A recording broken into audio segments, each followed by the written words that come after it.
할렐루야. 은혜 많이 받으시기 바랍니다. 이 땅에 사는 사람들 중에서 자기 자신을 자랑하고 싶어 하지 않는 사람은 아마 아무도 없을 겁니다. 제가 어떤 책을 읽는데 이런 유머가 있더라고요. 나비, 벌, 잠자리, 그리고 똥파리. 요 네 가지 이 동물들이 있는데, 요 곤충들, 그리고 동물들이 서로 자기를 자랑했어요. 이 맨 먼저 나비가 잘난 척 하면서 이렇게 자랑을 합니다. 니네들 말이야 나처럼 우아하게 날 수 있어. 이런 자랑을 하니까 이 벌이 지지 않고, 이 벌은 어떻게 자랑하냐? 그러면 니들은 나처럼 톡 쏘는 침이 있어? 라는 자랑을 합니다. 그러자 잠자리가 빠르게 날면서 이런 자랑을 합니다. 너희들은 말이야 이렇게 빠르게 날 수 있어? 라고 자랑합니다. 근데 파리도 질 수 없잖아요. 똥파리. 네, 똥파리가 말합니다. 니네들 말이야 똥맛을 알아? 이렇게 합니다. 그래서 이 이야기를 이 책을 통해서 보면서 야, 이 세상에 자기를 드러내고 싶어 하지는 사람은 아무도 없구나. 모든 사람들이 다 자기를 돋보이려고 하는 것, 한 가지 이상은 다 있구나라는 것을 알게 됩니다. 여러분, 돈 많은 사람들은 뭘 자랑하죠? 돈이 많음을 자랑합니다. 많이 배운 사람은 자기의 학벌을 자랑합니다. 그래서 명함을 먼저 주거든요. 그래서 명함 주시는 분들 보면 거기 밑에 보니까 어느 학교, 무슨 박사, 무슨 이렇게 쭉 적혀 있더라고요. 이처럼 많이 배운 사람은 자기 학식을 자랑하고요. 건강한 사람들은 뭘 자랑합니까? 자기 힘을 자랑하고요. 근육을 자랑하더라고요. 자기 몸매를 자랑합니다. 이처럼 자기를 자랑한 사람들 보면 대부분 자기에게 있는 장점만 돋보이게 하려고 합니다. 보통 자기에게 있는 이 약점을 드러내려고 하는 사람을 보면요. 저 사람 이상한 사람인가? 라는 생각들을 합니다. 자, 그런데 오늘 본문에 나오는 이 바울은요. 무엇을 자랑합니까? 자기의 장점이 아니라 자기의 약함을 자랑하리라 라는 이야기를 합니다. 여러분, 당시 바울에게는 자랑할 것이 없었기 때문에 자기의 약함을 자랑한다라고 하지 않았습니다. 그 당시에 바울에게는요, 자랑할 것이 너무나 많았습니다. 출생한 지 8일 만에 할례를 받은 정통 유대인이었거든요. 유대인 중에 유대인이었단 말입니다. 뿐만 아니라 혈통적으로 보면 히브리인 중에 히브리인이었습니다. 그리고 이스라엘 초대 왕인 이 사울을 배출한 베냐민 지파 사람이었어요. 왕족이었단 말이에요. 그리고 율법을 철저히 배우고 율법대로 살아가던 바리새인 중에 바리새인이었습니다. 여러분, 바리새인들도요, 율법을 공부하는데 어떤 문화에서 공부했는가 이거에 따라서 이 사람들이 알아주고 했다고 하거든요. 그 당시에는요, 최고 스승이 누구였을까요? 가말리엘이라는 스승이었습니다. 그런데 가말리엘 문화에서 공부를 했던 이 바리새인들 중에서도요, 누구나 알려줬던 청년이었다는 겁니다. 이 바울이. 자, 그리고 로마 시민권까지 가지고 있었어요. 그 당시에 로마 시민권은 돈 주고 살려면 굉장히 비싼 돈 주고 사야 했기 때문에 이 바울의 가정이 굉장히 부자였던 겁니다. 그러니까 이처럼 남들이 부러워할 만한 가문과 학벌과 신분이 이 바울에게 있었던 겁니다. 자, 그런데 다메섹 도상으로 다메섹으로 가는 이 길가에서 누구를 만납니까? 부활의 주님을 만납니다. 물론 부활의 주님을 만나기 전까지는 이것들을 바울도 자랑하며 지냈어. 나 이런 사람이야 라고 하면서. 근데 부활의 주님을 만난 다음부터는요, 바울이 완전히 딴 사람이 돼버린 거예요. 부활하신 예수님을 만난 이후부터는요, 자랑거리가 완전히 바뀌고 말았습니다. 그동안 가지고 있었던 자기의 장점들은 뭐로 여겼을까요? 배설물처럼 여긴 겁니다. 주님을 만나고 나니까 야, 이런 것들은 아무것도 아니구나 라고 느껴졌던 겁니다. 오히려 자신이 약점들을 자랑하는 사람이 되었습니다. 자, 우리가 고린도후서 12장 말씀 읽었습니다마는 11장으로 넘어가서 11장 29절 30절 말씀 보면 이런 말씀이 나오죠. 누가 약하면 내가 약하지 아니하며 누가 실족하게 되면 내가 애타하지 않더냐. 내가 부득불 자랑할진대 나의 무엇을 자랑하리라? 나의 약한 것을 자랑하리라 라고 고백하고 있습니다.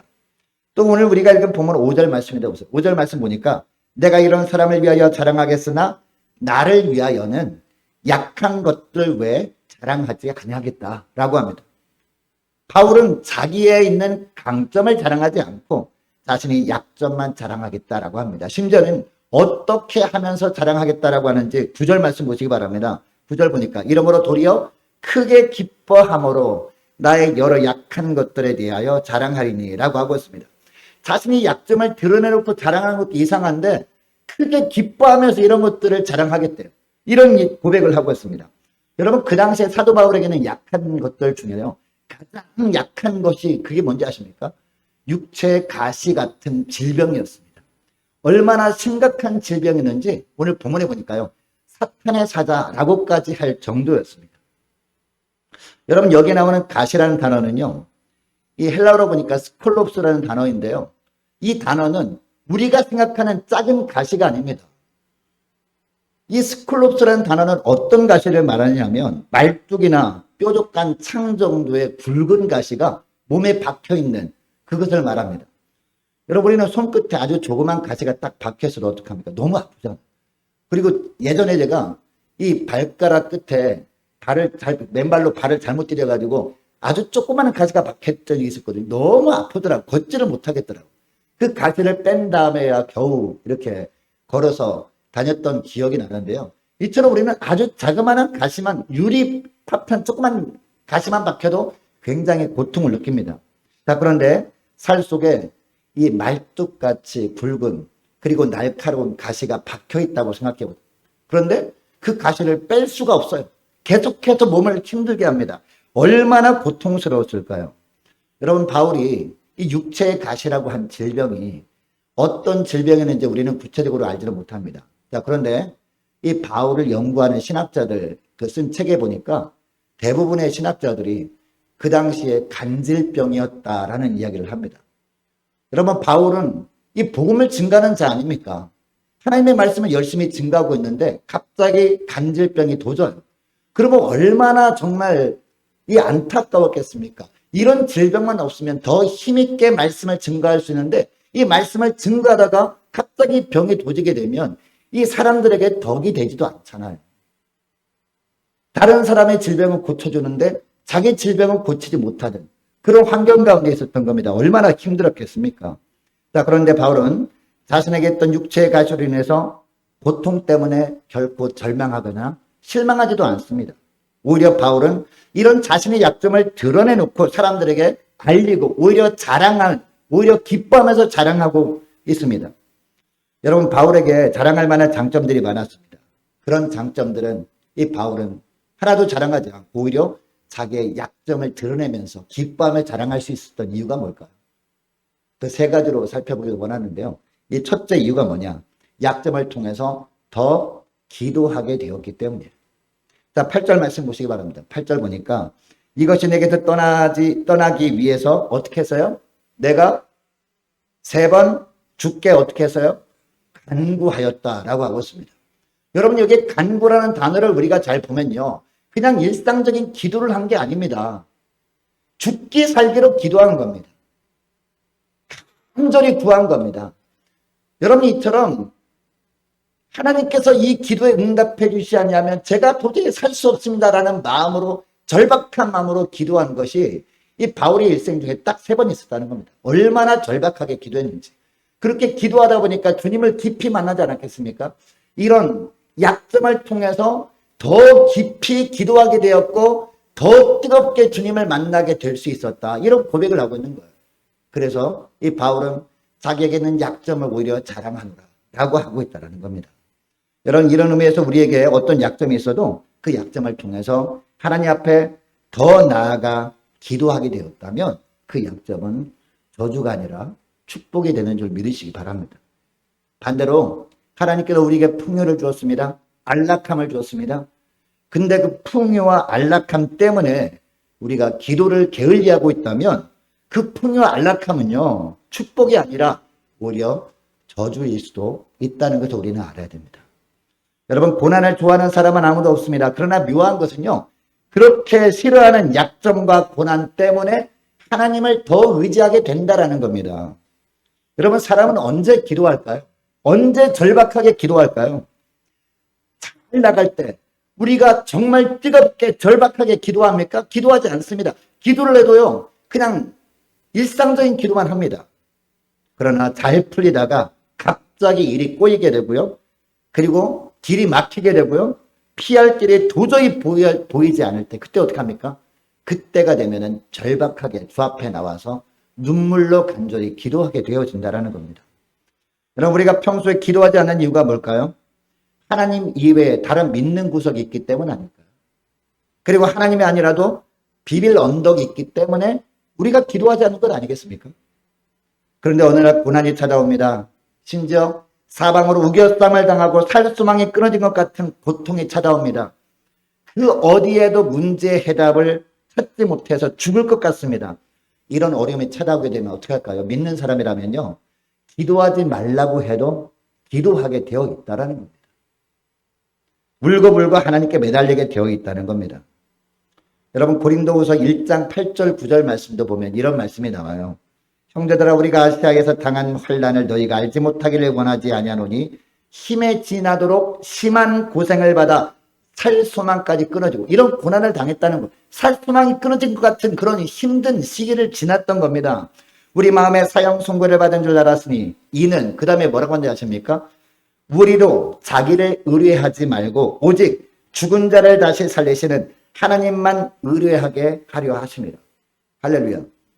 하나님이 우리에게 고난을 주신 이유가 무엇인지 분명히 말씀하고 있잖아요. 하나님이 우리에게 왜 환난을 줍니까? 우리에게 왜 약점을 줍니까? 기도하라고 주신 거란 얘기입니다.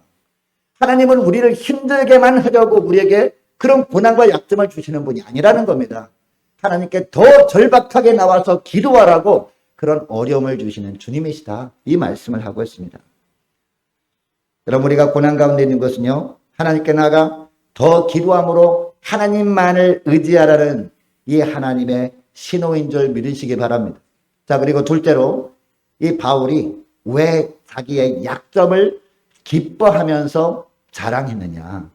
두 번째 이유가 약점을 통해서 더 겸손해졌기 때문입니다. 여러분, 바울이 그동안 어떻게 살아왔는가, 그리고 바울에게 어떠한 커리어가 있는가, 이걸 보면요, 이 바울은 교만해져도 모든 사람이 인정할 정도 아니겠습니까? 근데 바울은요, 이런 고난 때문에, 육체의 가시 때문에 겸손해졌다라는 겁니다. 여러분, 성경에 보면 이 사도 바울은 예수님 이후로 가장 큰 은혜를 체험했고 또 큰 일도 했던 사람입니다. 자, 우리가 읽은 2절부터 4절까지 보면 그 내용이 나오는데, 자, 2절부터 4절까지 어떤 내용입니까? 14년 전에 말로 표현하기 어려운 특별한 체험을 했다라고 하고 있습니다. 주님 안에서 천사의 인도로 어디까지 올라갔어요? 셋째 하늘까지 올라갔었다라고 고백을 하고 있습니다. 얼마나 놀라운 은혜를 체험했는지, 자기가 몸 안에 있었는지 몸 밖에 있었는지 느끼지 못할 정도로 신비한 체험을 한 겁니다. 그는 낙원에 이끌려가서 하나님 나라의 계시를 받았다라고 고백하고 있습니다. 또한 여러분, 바울에게요, 굉장히 엄청난 능력이 임했었습니다. 사도행전 19장 12절 말씀 보니까 이 바울은 직접 안수하고 병을 낫게 하기도 했습니다. 손을 얹으면 병이 떠나가는, 이뿐만 아니라 심지어는요, 바울이 사용했던 손수건이나 바울이 이렇게 차고 있었던 앞치마를 누가 가져다가 그 손수건이나 앞치마만 이 병자에게 딱 얹어도 병이 떠나가는 것을 보는 거예요. 그리고 귀신 들린 사람이 있으면은 예수 이름으로 나오라고 하면 귀신이 부들부들 떨면서 도망가는 역사가 있었던 겁니다. 얼마나 대단한 그런 능력의 소유자였습니까? 여러분, 오늘날 이처럼 능력이 막 나타나게 되면요, 이 능력이 나타나는 사람들 대부분 어떻게 합니까? 자기에게 그런 능력이 있는 줄 알고 교만해지기가 십상 아닙니까? 처음에는 물론 주님이 하셨다고 고백을 하죠. 근데 사람들이 막 몰려와요. 사람들이 그 사람을 막 높여줍니다. 그러면은 그 사람은 어떻게 하느냐? 우쭐해져 가지고 자기에게 그런 위대한 능력이 있는 줄 생각하고 교만에 빠지기 쉽다라는 겁니다. 그래서 하나님께서는 바울을 교만하지 못하게 하기 위해서 그에게 뭘 주셨다? 육체의 가시를 주신 것이다 라는 겁니다. 그 육체의 가시 때문에 바울은 절대로 교만할 수가 없었고, 그 위대한 하나님의 종으로 마지막까지 쓰임받을 수 있었다라는 겁니다. 여러분, 교만은 하나님께서 가장 싫어하시는 겁니다. 그래서 이 잠언 16장 18절에서 말씀합니다. 교만은 무엇을 선봉해요? 패망의 선봉이다 라고 합니다. 거만한 마음은 넘어짐의 앞잡이다 라고 합니다. 우리가 거만해지게 되면요, 넘어지게 돼요. 믿음으로 지내지 못하게 됩니다. 여러분, 우리가 하나님 앞에 겸손하면요, 하나님께서는 우리를 결코 버리지 않으십니다. 우리가 겸손하게 살아가는 한 하나님께서는 우리에게 끝까지 붙들어 주시는 은혜를 베풀어 주시기 때문이죠. 그러나 교만하면 하나님께 버림받게 됩니다. 왜냐? 교만하면 하나님이 물리치시기 때문에. 야고보서 말씀처럼. 여러분, 사람은 고통 때문에 넘어지기보다요, 교만 때문에 넘어지기가 쉽습니다. 이 다윗의 아들 압살롬이 그 대표적인 예 아닙니까? 여러분, 압살롬이 아버지를 배반하고 쿠데타를 일으키죠. 여러분, 그는요, 이 다윗의 아들 중에서 가장 잘생겼잖아요. 그리고 자기의 이 잘생긴 이 외모를 돋보이게 하려고 머리카락을 기릅니다. 머리카락을 치렁치렁 기릅니다. 자, 그런데 쿠데타를 결국 실패해서 노새를 타고 도망을 합니다. 도망하다가 여러분, 그 압살롬이 어떻게 죽게 됩니까? 자기의 교만함 때문에 자기의 외모를 돋보이게 하려고 머리를 치렁치렁 늘어뜨린 것 때문에 결국은 오도 가도 못하는 신세가 되고 말지 않습니까? 노새를 타고 가는데 이 머리카락이 팔랑팔랑 날리잖아요. 팔랑팔랑 날리다가 상수리 나무에 딱 걸리게 돼요, 머리카락이. 상수리 나무에 머리카락이 딱 걸리니까 어떻게 됩니까? 노새는 쌩 지나가 버리잖아요. 그 나무에 대롱대롱 매달려 있다가 결국은 요압에 의해서 죽임을 당하고 말지 않습니까? 사랑하는 여러분, 여러분들에게 혹시 자랑거리가 있지 않습니까? 장점이 있는 거 물론 좋은 거죠.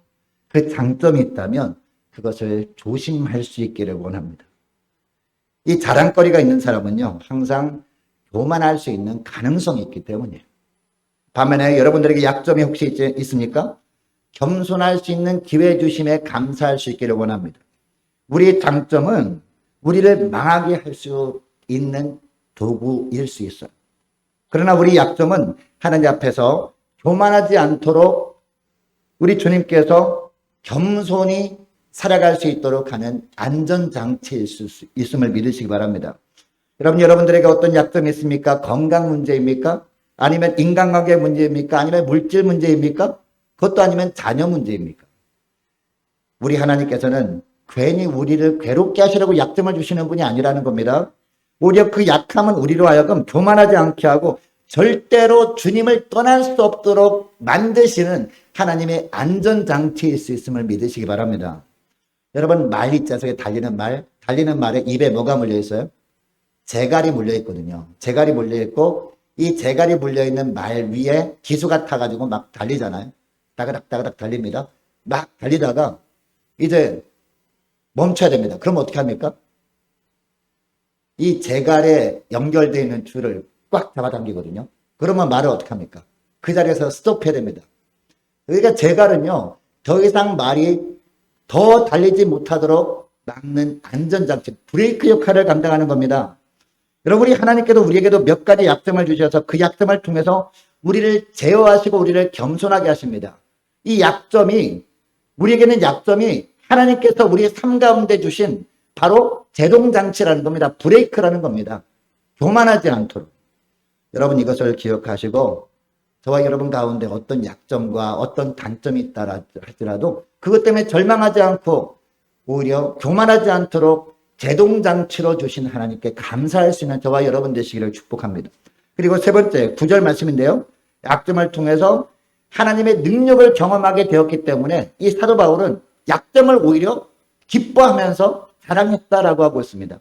자, 9절 말씀 보시기 바랍니다. 내게 이르시기를 내 은혜가 내게 족하도다. 이는 내 능력이 약한 데서 온전하여 짐이라 하신지라. 주님이 말씀하시죠. 이러므로 도리어 크게 기뻐함으로 나의 여러 약한 것들에 대하여 자랑하리니. 그 다음에 뭐라고 합니까? 이는 뭐라고요?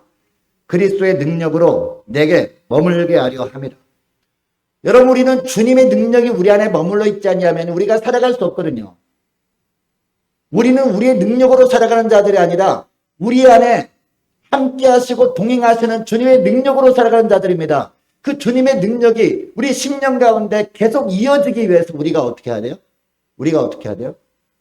우리가 약함 가운데서도 우리가 감사하면서 그것을 자랑할 수 있어야 된다. 왜? 우리가 겸손히 그 약함 때문에 더욱더 겸손해서 주께 기도함으로 주님만을 의지하며 살아갈 때 주님의 능력이 우리 심령 가운데 계속 이어지기 때문입니다. 여러분, 사도 바울의 약점은요, 그로 하여금 기도하게 했습니다. 그리고 그로 하여금 겸손하게 했습니다. 뿐만 아니라 그의 약점은 하나님의 능력이 그의 인생 가운데 계속 머무르겠다는 겁니다. 이 약점 때문에 하나님께서 그를 통해서 하나님의 능력이 나타나게 한 겁니다.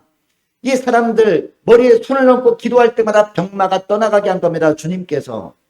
심지어는 이 바울이 사용했던 손수건을 얹기라도 하면 병마가 떠나갈 수 있도록 한 건 아닙니까? 뭐 때문에? 이 바울에게 있는 약점 때문에, 육체의 가시 때문에. 그것 때문에 바울이 겸손하게 주님께 엎드려 살다 보니까 그런 은혜를 베풀어 주셨다는 겁니다. 여러분, 골이 깊으면 깊을수록 이 큰 산이라는 증거 아니겠습니까? 여러분처럼 고란이 크면 클수록 그 속에 담긴 축복도 크다는 사실을 기억할 수 있기를 원합니다. 여러분, 역사적으로 보면요, 약점을 극복한 사람들이 얼마나 많습니까? 미국 대통령이었던 루즈벨트, 어떤 약점이 있었습니까? 소아마비였습니다. 네. 근데 소아마비를 극복하고 어떻게 됐어요? 미국 대통령이 됐을 뿐만 아니라 세계대전을 진두지휘하잖아요. 뿐만 아니라 베토벤 우리가 잘 아시죠? 베토벤은 어떤 약점이 있었습니까?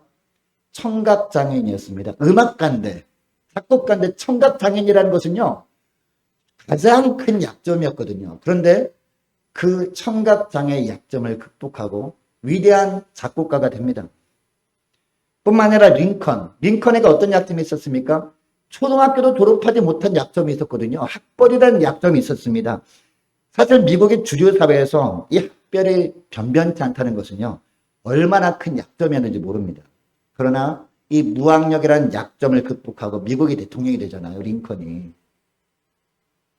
여러분, 오늘날도 마찬가지입니다. 오늘날 최근에 지금도 살아계신 분들 보면은요, 이 두 손가락의 피아니스트 히아라는 그 간증을 혹시 들은 적 있습니까? 사랑의 교회 다니는 자매인데 손가락이 2개밖에 없어요. 10손가락이 되는데 손가락 2개밖에 없습니다. 이 두 손가락밖에 없다는 약점을 극복하고 세계적인 피아니스트로 지금 활동하고 있잖아요. 그리고 헬렌 켈러도 우리 잘 알죠? 3가지 약점이 있었습니다. 보지 못하고, 듣지 못하고, 말 못하고. 3가지 약점을 극복하고 세계적인 교육가로서 활동했던 그런 위대한 분 아닙니까? 뿐만 아니라 호주에 있는 닉 부이치치. 하반신이 없어요. 하반신이 없는 약점을 극복하고 세계적으로 다니면서 이제 말씀도 전하고 또 이제 책도 내고 닉 부이치치 허그라는 책도 있거든요. 얼마나 위대한 그런 삶을 살아가고 있습니까? 여러분, 역사에 나타난 숱한 인물들은요, 실패가 없었던 분이 아닙니다. 고통이 없었던 사람들이 아닙니다. 약점이 없었던 사람들이 아니었습니다. 그들에게는 부끄러운 약점들이 다 있었다는 겁니다. 피하고 싶은 고난과 고통이 있었다는 겁니다. 그럼에도 불구하고 그들은 그것을 극복한 사람들이었습니다. 고난이 그들을 더욱더 강하게 만들었던 겁니다. 그들이 약점을 통해서 하나님의 놀라운 능력을 체험했던 그런 사람들 아니었습니까? 여러분, 바울의 삶도 마찬가지예요. 10절 말씀 보시기 바랍니다. 10절을 보니까 그러므로 내가 그리스도를 위하여 약한 것들과 능욕과 궁핍과 핍박과 곤란을 기뻐하노니. 그 다음에 이는 그 다음에 뭐라고 해요? 내가 약할 그때에 곧 강함이라. 할렐루야. 약할 그때에 곧 강함이라. 우리가 약할 때 진짜로 강하신 주님이 드러나는 겁니다. 할렐루야. 이 세상에 가장 강한 분은 주님밖에 없습니다. 사람들이 볼 때 가장 강한 사람보다 더 강하신 분이 주님 아니십니까? 주님의 강함이 비로소 드러날 때가 언제요? 우리가 약할 때라는 겁니다. 그러니까 우리에게는 약점이 있어도 결코 절망하거나 좌절할 필요가 없다는 겁니다. 사랑하는 여러분, 여러분의 약점은 무엇입니까? 육체적인 장애와 질병이 약점입니까? 아니면 무엇이 여러분들의 가시입니까? 말썽을 일으켜서 부모의 마음을 갈기갈기 찢어놓는 자녀가 저와 여러분의 가시입니까? 입만 열었다면 자존심을 상하게 하고 가슴에 못질하는 이웃들 아니면 식구들, 그런 사람들이 가시일 수 있어요. 무엇이 여러분들의 약점이고 가시입니까? 여러분, 우리에게 있는 가시보다 가시를 대하는 태도가 더 중요하다는 것을 믿으시기 바랍니다. 약점이 문제가 아니라는 거예요. 약점을 대하는 태도가 중요하다는 겁니다. 똑같은 고난 가운데서도요, 고난의 의미를 어떻게 가지느냐에 따라서 우리 인생은 달라지게 되어 있다는 겁니다. 우리 태도에 따라서 가시가 저주가 될 수도 있고, 그리고 가시가 오히려 축복이 될 수도 있다는 것을 믿으시기 바랍니다. 여러분들에게 고난이 있습니까? 그때가 곧 강할 때임을 믿으시기 바랍니다. 약함이 있습니까? 그때가 곧 강할 때임을 믿으시고 고난 속에 있는 것들을 두려워하지 마시기 바랍니다. 고난을 만나는 것을 겁내지 마시기 바랍니다. 여러분, 우리 가정에 사용하는 숯도 있지 않습니까? 고기를 구워 먹을 때 사용하는 숯, 그리고 보석 중에서 가장 빛나는 보석 다이아몬드 있지 않습니까? 숯하고 이 다이아몬드는요, 원소 기호가 똑같아요. 탄소, C라는 원소 기호 똑같습니다. 그런데 똑같은 탄소가 하나는 아름다운 다이아몬드가 되고요, 그리고 또 다른 하나는 보잘것없는 검정 숯이 되고 만다는 겁니다. 우리의 인생에 똑같은 것이 주어지지만 그것을 다이아몬드로 만드느냐 아니면 숯으로 만드냐는 뭐에 달려있습니까? 우리의 태도에 달려있다는 겁니다. 여러분들의 인생이 그냥 단순한 숯과 같은 인생이 아니라 다이아몬드 같이 빛나는 인생으로 살아가길 원하십니까? 그렇다면 사도 바울처럼 여러분에게 있는 고통과 고난과 약점을 어떻게 해야 돼요? 선용해야 된다는 겁니다. 단순히 그냥 고난이라는 상황만 바라면서 절망하고 주저앉아 있지 마시고요, 오히려 기도할 기회로 삼으시는 저와 여러분 되시기를 축복합니다. 오히려 겸손케 하시는 하나님께 감사할 수 있는 기회로 삼으시는 저와 여러분 되시기를 축복합니다. 그런 고난과 약점을 통해서 오직 하나님의 위대하심만 드러내는 복된 기회로 삼으시는 저와 여러분 되시기를 축복합니다. 그런 삶을 살아갈 때 저와 여러분의 인생을 주님께서는요, 단순히 보잘것없는 시커먼 숯과 같은 인생이 아니라 빛나는 다이아몬드 같은 인생으로 주님께서 만들어가 주신 줄 믿으시기 바랍니다. 기도하겠습니다. 하나님 아버지, 감사합니다. 저희들의 삶에도 우리 주님께서 간혹 고난과 시련과 약점과 가시와 또한 여러 가지 어려운 환경들을 주실 때가 있는데, 주님께서 그런 것들을 허락하시는 것은 우리를 힘들게만 하시려고 주시는 것이 아니라 그런 것들을 통해서 우리가 다시 새로운 삶을 살도록 하려고 주시는 것들인 줄 믿습니다. 하나님, 우리에게 약점과 또 가시들을 주님께서 허락하실 때 그 약점과 가시를 기도할 기회로 삼는 복된 저희를 될 수 있도록 은총 내려 주옵소서. 하나님, 우리에게 그런 연약함이 없다면 우리가 거만해질까봐, 우리가 교만해질까봐 우리 주님께서 그런 가시를 통해서 겸손으로 인도하시는 주님이심을 고백하며 감사를 드립니다. 하나님, 이런 고난과 가시와 약점들이 있을 때마다 나의 능력이 드러나는 것이 아니라 나의 능력은 더 약해지고 오직 우리 생명 가운데 하나님이 살아계신 그 주님의 놀라운 능력만이 온전히 드러나는 것을 보면서 하나님께 영광 돌리는 복된 저희를 다 되도록 역사하여 주옵소서. 감사드리오며 우리 주 예수님의 이름으로 기도드리옵나이다. 아멘.